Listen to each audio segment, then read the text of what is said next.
देखिए परमाणु, ठीक है ना, किसी तत्व का ऐसा सूक्ष्मतम कण, सूक्ष्मतम मतलब बहुत छोटा, ठीक है, बहुत छोटा कण जो रासायनिक अभिक्रिया में भाग ले सके, ठीक है।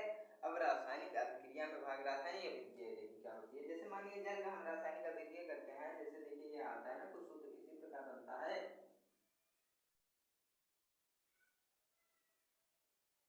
यहाँ भी दो रहेगा, यहाँ भी दो रहेगा, ठीक है ना।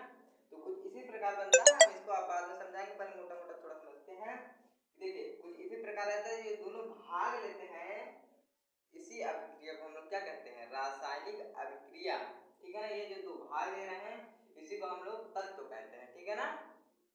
तो देखें किसी तत्व का ऐसा सूक्ष्मतम कण यानी सबसे छोटा कण जो रासायनिक अभिक्रिया में भाग ले सके, जैसे ये हाइड्रोजन भाग ले रहा है, परंतु स्वतंत्र अवस्था में नहीं रह सकता।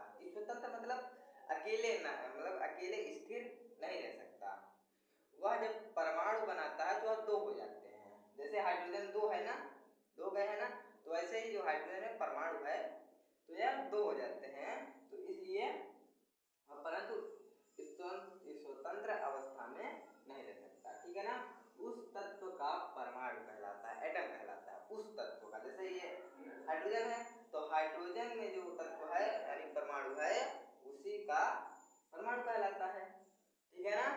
समझ में आया कि नहीं? फिर एक बार देख लेते हैं, किसी तत्व का ऐसा सूक्ष्मतम कण यानी सबसे छोटा कण जो रासायनिक अभिक्रिया में भाग ले सके, जैसे हाइड्रोजन और ऑक्सीजन ये भाग ले रहे हैं, परंतु स्वतंत्र अवस्था में नहीं रह सकते हैं। स्वतंत्र मतलब अकेले नहीं रह सकते हैं, और दो हो ही जाएंगे, ठीक है ना।